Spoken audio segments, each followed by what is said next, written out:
Hello students, welcome to my channel. आज की इस वीडियो में हम करेंगे हमारा सेकंड पार्ट। जो हमने हमारी फिजिक्स का जो पेपर फर्स्ट है कंप्यूटर ऑर्गेनाइजेशन जो शुरू कर रखा है, उसका हम सेकंड पार्ट देखेंगे। जो हमारी पहली वीडियो थी उसमें हमने क्या देखा था, हमने कंप्यूटर्स के बारे में पढ़ा था, उसके पार्ट्स के बारे में पढ़ा था, उसके स्ट्रक्चर्स के बारे में पढ़ा था, और हमने जो इनपुट यूनिट है उसके बारे में पता चल गया था कि इनपुट यूनिट क्या होती है।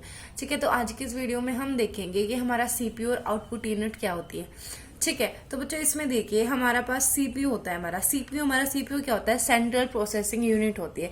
ठीक है, जो ये सीपीयू होता है ये ब्रेन ऑफ कंप्यूटर होता है, मतलब सारे काम यहीं से किए जाते हैं।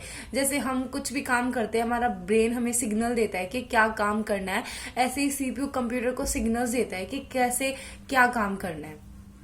ठीक है, सीपीयू के पार्ट्स होते हैं। सीपीयू के पार्ट्स के बारे में आपको पता है, जिसमें अर्थमेटिकल लॉजिकल यूनिट्स होती है, कंट्रोल यूनिट होती है, मेमोरी यूनिट्स होती है। ठीक है, तो हम पढ़ते हैं CPU. CPU is known as the brain of computer. बच्चों जो ये नोट्स है आप यहाँ से स्क्रीनशॉट ले लीजिएगा नोट्स के। ठीक है, आप जैसे पॉइंट वाइज भी लिख सकते हो उसको, और एज अ पैराग्राफ आप लिखना चाहे तो वैसे भी लिख सकते हो इसको। ठीक है, तो सीपीयू क्या होता है, CPU is known as the brain of computer. CPU को हम ब्रेन ऑफ कंप्यूटर भी बोलते हैं। सीपीयू क्या है, CPU is main processing unit of computer. Main processing unit, क्योंकि जो कंप्यूटर है, कंप्यूटर का सारा काम ही सीपीयू से होता है, तो सीपीयू को हम क्या बोलेंगे, मेन प्रोसेसिंग यूनिट बोलते हैं कंप्यूटर की। CPU is control central of computer. मतलब क्या करते हैं, जो कंप्यूटर में जितना भी काम होता है, जैसे हमारी बॉडी पार्ट्स में कुछ भी काम होता है, हमारी बॉडी में जो भी काम होता है वो कौन कंट्रोल करता है, हमारा ब्रेन कंट्रोल करता है। तो कंप्यूटर में जो भी काम होता है वो कौन, सीपीयू कंट्रोल करता है कि क्या इनपुट डाल रखा है उसमें, क्या आउटपुट मिल रही है, क्या प्रोसेसिंग होनी है उसमें, मल्टीप्लीकेशन सब्ट्रैक्शन क्या होना है, सब कुछ क्या करता है। जो हमारा सीपीयू है वो क्या करता है, उसको कंट्रोल करता है। ठीक है, CPU control all the functions of the computer. जितने भी फंक्शंस कंप्यूटर्स में हो रहे हैं सभी को क्या करता है, सीपीयू कंट्रोल करता है, उनको मैनेज करता है। The CPU performs basic arithmetical logical controlling and input output operation by the instruction in the program. CPU क्या करता है, अर्थमेटिकल। अर्थमेटिकल क्या हो गया, जैसे प्लस माइनस हो गया, सब्ट्रैक्शन हो गया, नंबर्स को देखना कि इससे लेस देन है, इसके इक्वल टू है या इससे ग्रेटर देन है, ये सब कुछ हो गया। लॉजिकल में लॉजिकल ऑपरेशन जो करने होते हैं, सॉरी लॉजिकल ऑपरेशन में आता है लेस देन और इक्वल टू का। ठीक है, ऐसे कंट्रोलिंग हो जाते हैं, और इनपुट आउटपुट ऑपरेशंस होते हैं बहुत सारे, जिसके बारे में भी हम पढ़ेंगे। वो सब कुछ क्या करता है, वो सीपीयू ही कंट्रोल करता है।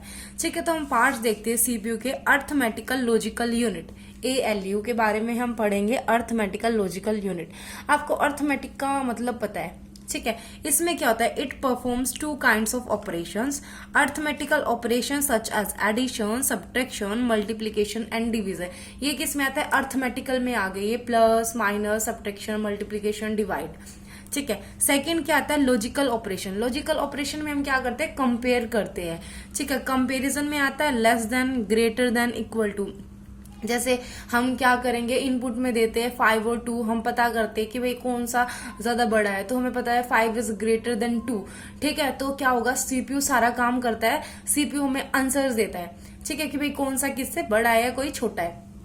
ठीक है, उसके बाद में क्या होता है, ALU arithmetical logic unit takes data from main memory.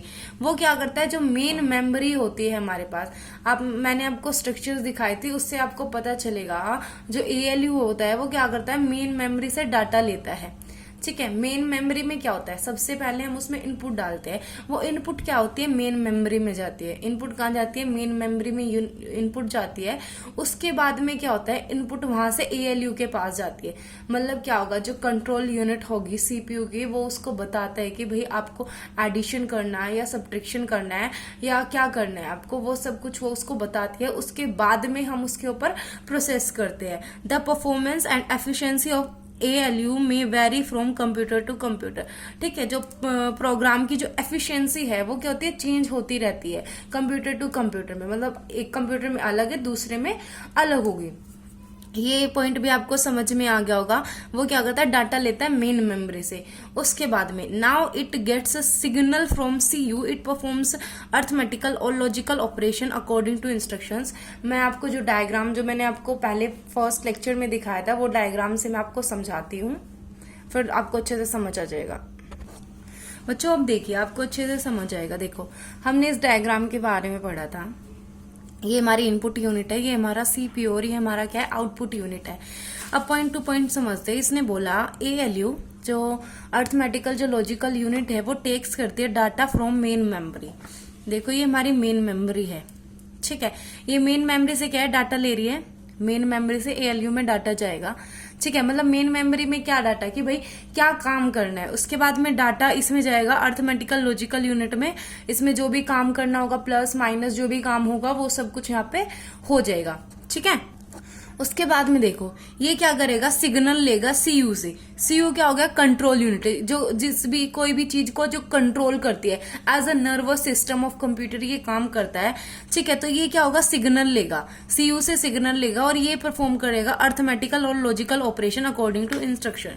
उसके बाद में देखो जो कंट्रोल यूनिट है ये इसको क्या दे रही है, ये इसको डॉटेड में देखो ये दिख रहा होगा आपको, ये इंस्ट्रक्शन दे रही है कि भाई आपको प्लस करना है या माइनस करना है, डिवाइड करना है, मल्टीप्लीकेशन करना है, क्या करना है वो उसको सिग्नल देगा। इसने डॉटेड से दिखा रखा है flow of control signal, control signal का वो फ्लो दिखाता है। क्योंकि देखो जो ये कंट्रोल यूनिट है इसका सबके ऊपर कंट्रोल रहता है, ALU, MU, output unit, input unit, सबके ऊपर इसका कंट्रोल रहता है, ठीक है। उसके बाद में देखो it returns the final result to main memory for storage. उसके बाद में क्या होगा, इसका हो गया प्रोग्राम। उसके बाद में ये दिख रही है आपको, ये एरो दिख रही है, इससे क्या होगा, इसको जो भी करना था वो काम कर लिया उसको, और अगेन वो क्या करता है, इसको वापस भेज देता है, इसको रिटर्न कर देता है मेन मेमोरी को जो भी उसने प्रोसेसिंग की है, ठीक है।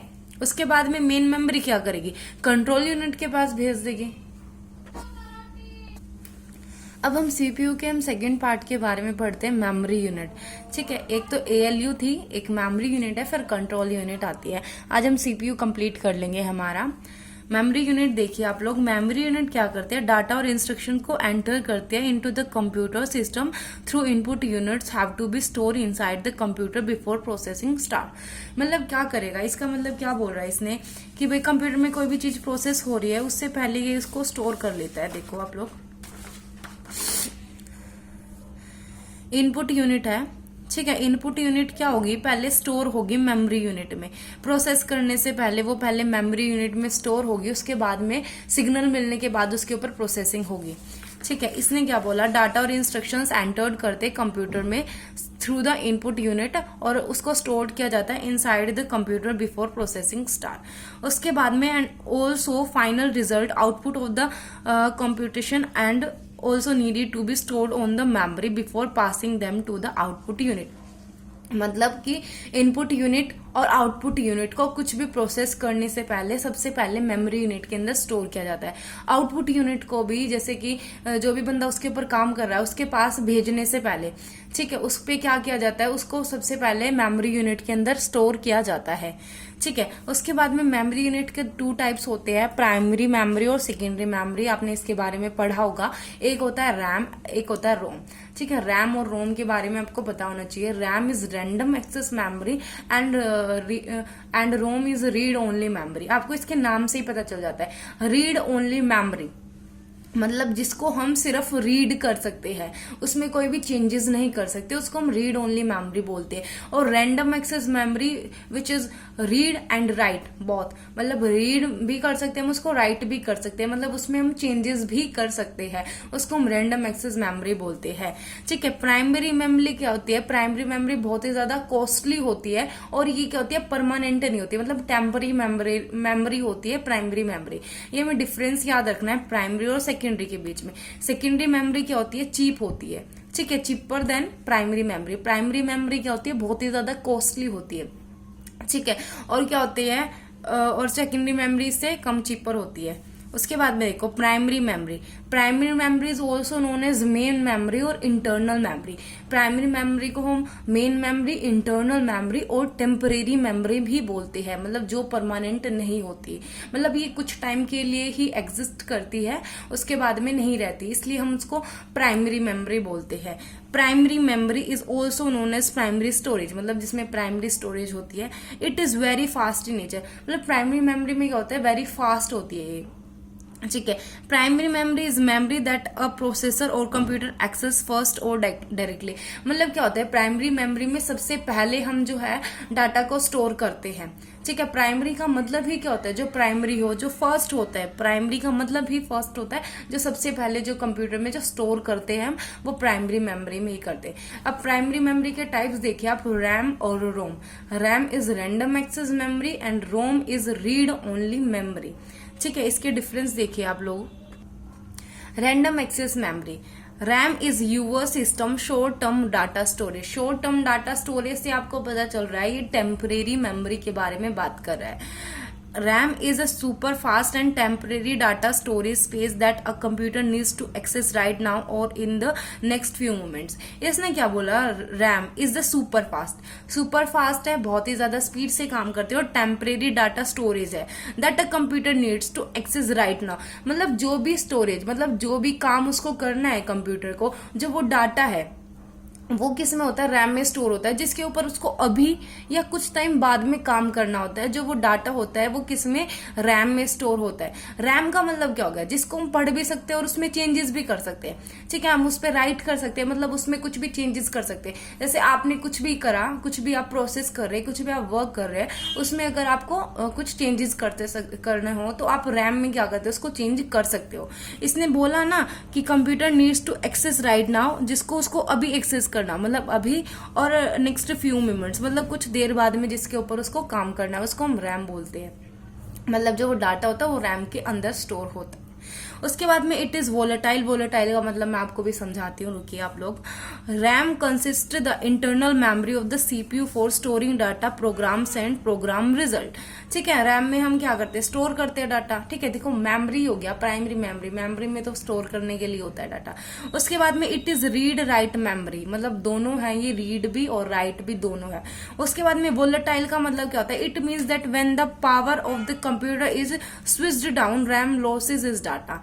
मतलब आप कुछ भी काम कर रहे हो, रैम में आपने डाटा स्टोर कर रखा है, जिसके ऊपर आपको अभी या थोड़ी देर बाद में कुछ काम करने हैं। अगर आप कंप्यूटर को स्विच ऑफ कर देते हो तो क्या होगा, अगर बाद में आप उसको ऑन करते हो तो वो डाटा वहां पे नहीं मिलेगा, मतलब वो उड़ जाएगा।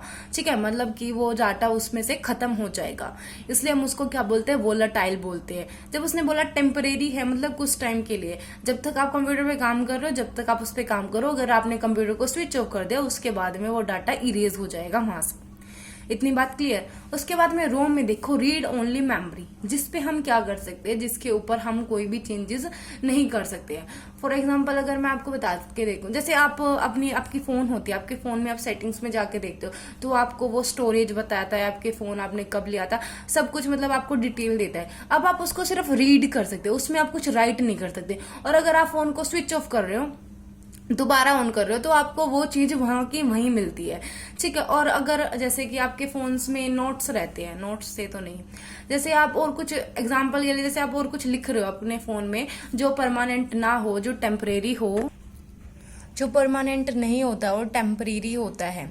ठीक है, तो उसको हम रैंडम एक्सेस मेमोरी बोलते हैं। अब देखिए, आप रीड ओनली मेमोरी के बारे में हम पढ़ते हैं। Read only memory, the memory from which we can only read but not write on it, उस जिसको हम सिर्फ पढ़ सकते हैं, उस पर कुछ लिख नहीं सकते। उसके बाद में रोम आता है, is non volatile. Non volatile का मतलब क्या हो गया, data is not lost when computer is switch of. अगर हम कंप्यूटर को स्विच ऑफ कर देते हैं तब भी डाटा क्या होता है, खत्म नहीं होता है, मतलब डाटा एज इट इज रहता है। फॉर एग्जाम्पल, जो आपके फोन है, जैसे आपके फोन्स की सेटिंग्स होती है, उसमें आप देखोगे स्विच ऑफ के बाद में भी आपका जो डाटा है एज इट इज रहेगा।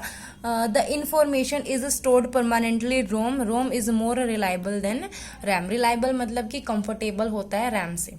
ठीक है, अब देखिए आप लोग सेकेंडरी मेमोरी। सेकेंडरी मेमोरी क्या होता है, एक्सटर्नल मेमोरी होती है। ये क्या होती है, परमानेंट मेमोरी होती है। It store data in program permanently, so secondary memory is non volatile in nature. ये भी नॉन वोलेटाइल होती है। It retains its contents even when computer is switch off. इसमें भी क्या होता है, अगर आप कंप्यूटर को स्विच ऑफ कर देते हो तो वो जो डाटा है एज इट इज आपके पास आपको मिल जाएगा। It is cheaper than primary memory. मैंने आपको बताया था कि ये इससे चीपर होती है। ठीक है, मतलब जो प्राइमरी मेमोरी होती है वो ज्यादा कॉस्टली होती है in comparison to secondary memory. उसके बाद में क्या होता है, इट इज लार्ज मेमोरी और लार्ज कैपेसिटी ऑफ स्टोरिंग। मतलब क्या होता है, जो प्राइमरी मेमोरी होती है उसमें क्या होता है, उसके स्टोरेज भी कम होते हैं, मतलब कम जीबी की होती है वो, जैसे आपके फोन में होता है ना 4 GB, 8 GB, 16 GB, इस टाइप में मैं आपको बताना चाह रही हूँ कि जैसे प्राइमरी क्या मान लो 4 GB का होता है तो ये आपको 24 GB के आसपास मिल जाएगा। ठीक है, तो इसकी जो स्टोरेज कैपेसिटी होती है वो ज़्यादा होती है, गीगाबाइट्स के अंदर इसको होती है। For example pen drive, magnetic tapes और मैग्नेटिक ड्रम्स एटसेट्रा। ठीक है बच्चों, कंट्रोल यूनिट के बारे में हम नेक्स्ट लेक्चर में पढ़ेंगे। आप स्क्रीनशॉट यहीं से ले लेना, आप नोट्स यहीं से बना लेना, और अगर आपको वीडियो अच्छी लगी हो तो लाइक कर देना और ज़्यादा से ज़्यादा मेरी वीडियोस को शेयर करने की कोशिश करना, और अगर आप चैनल पर नए हो तो प्लीज़ सब्सक्राइब कर देना। Thanks for watching.